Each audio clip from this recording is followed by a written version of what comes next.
ఓం శ్రీ రామచంద్ర పరబ్రహ్మణే నమః. భగవద్బంధువులందరకు హృదయపూర్వక నమస్కారాలు. ఓం శ్రీ రామచంద్ర పరబ్రహ్మణే నమః. ఆపదామపహర్తారం దాతారం సర్వసంపదాం లోకాభిరామం శ్రీరామం భూయో భూయో నమామ్యహం. ఓం శ్రీ రామచంద్ర పరబ్రహ్మణే నమః. శ్రీ వాల్మీకి రామాయణము 5వ కాండ అయిన సుందరకాండ యందలి 49వ సర్గ యందలి గల 20 శ్లోకముల యొక్క వచన భావసారాన్ని ప్రభావశాలి అయిన రావణుని చూడగానే హనుమంతుని మనస్సులో అనేక విధములైన భావములు కలుగుట అనే కథగా విందాం. భయంకరమైన పరాక్రమము గల హనుమంతుడు ఈతడు నన్ను కూడా బంధింపచేసి తన దగ్గరకు రప్పించుకున్నాడు గదా అని ఆశ్చర్యపడుతూ క్రోధం చేత కళ్ళు ఎర్రబడగా ఆ రావణుని చూశాడు. గొప్ప కాంతి గల ఆ రావణుడు చాలా ప్రశంసింపదగిన చుట్టూ ముత్యాలు కట్టిన మెరిసిపోతున్న బంగారు కిరీటంతో ప్రకాశిస్తున్నాడు. వజ్రములు చాలా ప్రశస్తమైన మణులు పొదిగిన మనస్సుతో నిర్మించినవా అన్నట్లున్న విచిత్రములైన బంగారు ఆభరణాలు అలంకరించుకుని ఉన్నాడు. అతడు శ్రేష్టములైన పట్టుబట్టలు ధరించి ఎర్రని చందనాన్ని పూసుకున్నాడు. అతని శరీరంపై అనేక విధముల విచిత్రములైన బొమ్మలు చిత్రింపబడి ఉన్నాయి. మహా తేజస్శాలి అయిన ఆ రావణుడు అనేక క్రూర మృగములతో నిండిన శిఖరములతో మందర పర్వతం వలె సుందరములు, ఎర్రని కళ్ళు గలవి, చూడ్డానికి భయంకరంగా ఉన్నవి, ప్రకాశిస్తున్న తీక్షణమైన కోరలు గలవి, వ్రేలాడుతున్న పెదవులు గలవి అయిన 10 తలలతో విచిత్రంగా ప్రకాశిస్తున్నాడు. అతని వక్షస్థలంపై ముత్యాలహారం ప్రకాశిస్తోంది. ముఖము పూర్వచంద్రుడి వలె ఉంది. నల్లని కాటుక కొండవలే ఉన్న అతడు బాలసూర్యునితో కూడిన మేఘము వలె ఉన్నాడు. బాహు పురులు ధరించిన బలిసిన అతని బాహువులకు ఉత్తమమైన చందనం పూయబడింది. అవి అంగదములతో ప్రకాశిస్తున్నాయి. ఆ బాహువులు 5 తలల సర్పముల వలె ఉన్నాయి.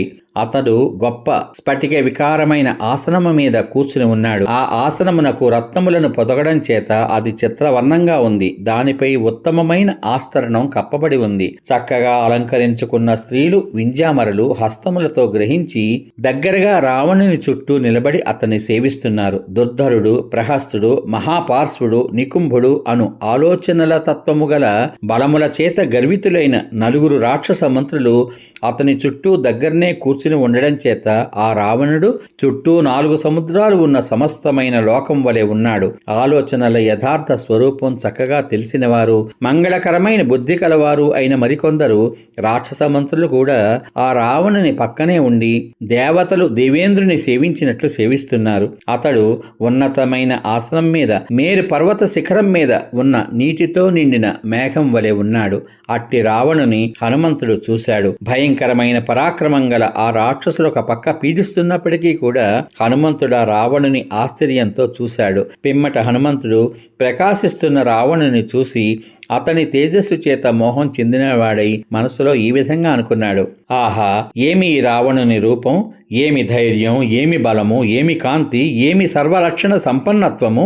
వీనిలో బలవత్తరమైన ఈ అధర్మమే లేకపోతే ఈ రాక్షసరాజు ఇంద్రునితో సహా దేవలోకానికంతటికీ ప్రభు అయి ఉండేవాడు. ఇతడు లోకంలో నిందింపబడే క్రూర కర్మలతో అందర్నీ హింసించడం చేత దేవతలతో దానవులతో సహా సకల లోకములు ఇతని నుంచి భయపడుతున్నాయి. కోపగిస్తే ఇతడు ఈ జగత్తునంతట్ను ఒక్క సముద్రంగా చేసి వేయగలడు. బుద్ధిమంతుడైన హనుమంతుడు అమితమైన తేజస్సు గల ఆ రావణుని ప్రభావం చూసి ఈ విధంగా అనేక విధములైన ఆలోచనలు చేశాడు.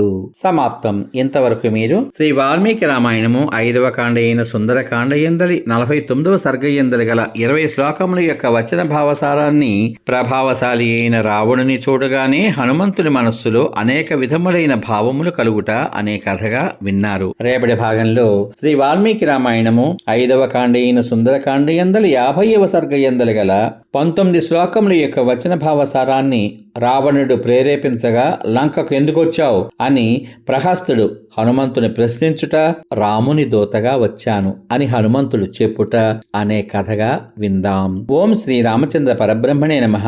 శ్రీరామ రామ రామేతి రమే రామే మనోరమే సహస్రనామ తత్తుల్యం రామనామ వరాననే.